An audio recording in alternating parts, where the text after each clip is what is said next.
Welcome students for your solution analysis of homework 2 of wireless communications. So in your homework 2 you had three descriptive questions and then followed by two mathematical problems. So in the descriptive questions they had 10 marks each, so that was 30 marks for you for the descriptive questions. And in the next two problems, problem 4 and 5, they had 35 marks each, so overall it makes 100 marks.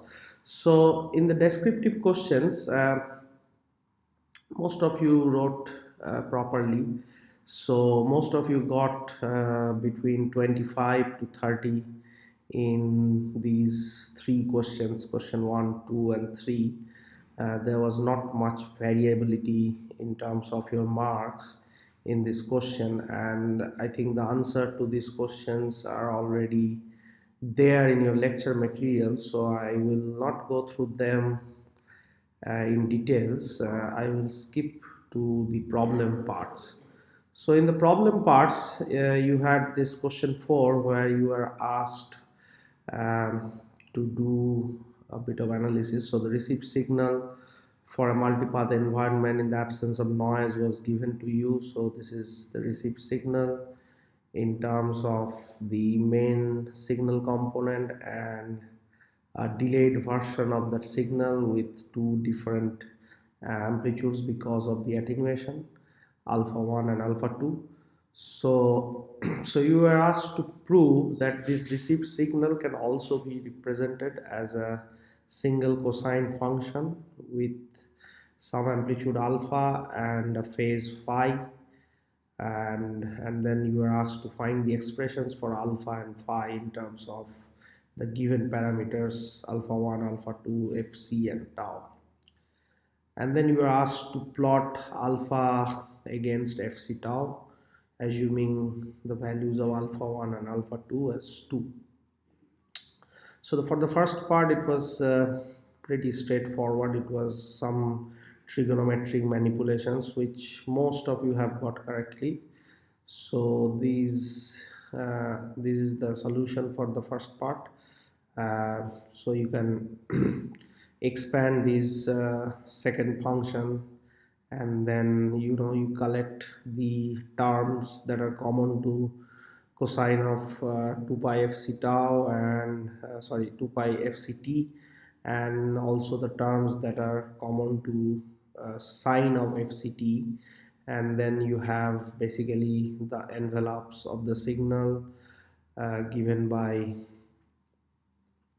these two terms. So this is one envelope, this is another envelope. This is alpha 2 and sine 2 pi fc tau. So if you choose alpha as these, and this term as cosine beta and this term as sine beta, then you can write the whole thing as this. So basically this is the phase term and this is the amplitude term, and the amplitude term is given by this whole x thing, and the phase term is given by tan inverse of these two this sine, the sine term and the cos term. So basically if you do a ratio, then you get tan of beta, which is this and this, and then you have the value, which is the value of phi that you are asked to calculate. So this is your final expression. So most of you got it correctly, so you got full marks for this part. This was 18 marks, and 17 marks was there for the next part, which is the plot. And most of you didn't do the plot, so I couldn't give you marks for this part. But if you had done the plot then and mentioned all the details in the plot, for example, the amplitude will be 4, the maximum amplitude will be 4 because alpha 1 is 2 and alpha 2 is 2, so the combined amplitude will be 4. So that these parameters values were missing from some of your plots, so I couldn't give you full marks for those missing values. And then some of you plotted only the first half of the plot, so from 0 to the other values, so for only for the positive portion of the plot. But then there is also a negative portion, so fc tau actually can take negative values also.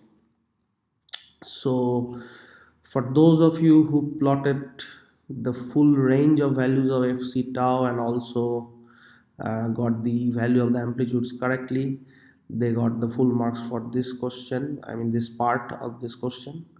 Otherwise I had to deduct marks accordingly for missing values of this axis. So moving on to the next question, question 5. In question 5, basically you are given the Fourier series of the square wave, and you are given also the time period of the square wave. So from this time period you can find out the fundamental frequency f1 of this Fourier series representation.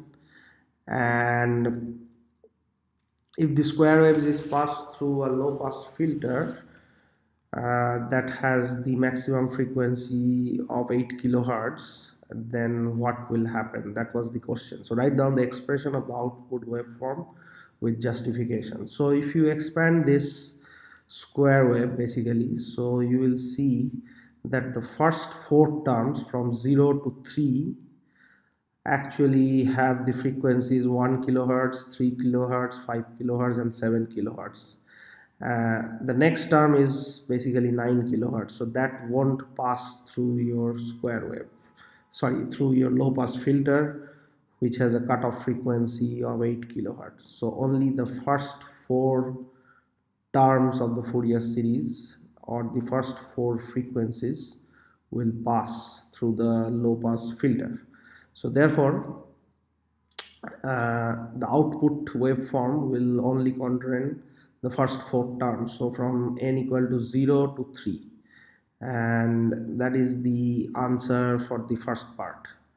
And then comes the second part. So it asks that if this particular output waveform is transmitted through a multipath channel with a coherence bandwidth of 150 kilohertz, will it undergo flat fading or frequency selective fading? So from the expression of these output waveform you can find out the bandwidth. So the bandwidth of the signal here is 7 minus 1 kilohertz, which is 6 kilohertz, because the maximum frequency here is 7 kilohertz and the minimum is 1 kilohertz, so that is 6 kilohertz, and the coherence bandwidth is 150 kilohertz, so which is much greater than the signal bandwidth, so therefore the signal will undergo flat fading.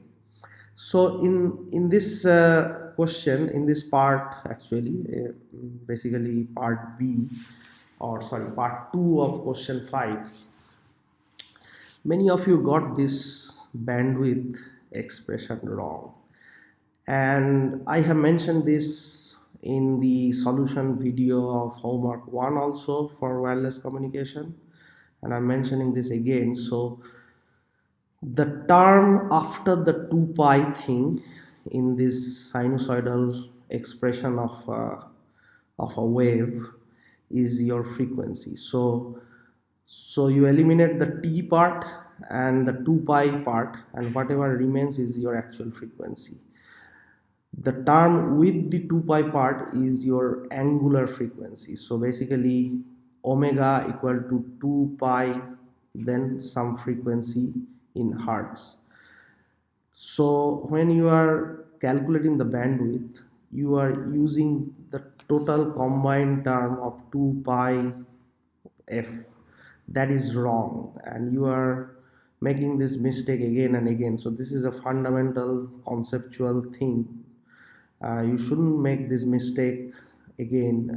So 2 pi and then whatever follows is the actual frequency, 2 pi times the actual frequency is your angular frequency, and the unit of that is radian per second. So that is radian per second, and then you are multiplying with t, which is in seconds. So the total thing will give you radian. So radian per second times second will give the whole thing in the unit of radian, and that is the unit of an angle, and then you are calculating the sine of that angle. So in terms of just the frequency, whatever is left inside this argument after you remove the t part and the 2 pi part is your frequency in hertz, and that should be used to calculate the bandwidth of the signal. But you are using the whole thing, and then there was a mistake in your calculation, and this is a serious mistake. So those of you who have done this mistake by calculating the bandwidth including the 2 pi part, I deducted a lot of marks for them, because this is something which I want you to make a note of and don't repeat this mistake. This is a fundamental conceptual mistake which you shouldn't repeat. So that's it. Yeah, so that's it for the analysis of homework 2 of your wireless communication.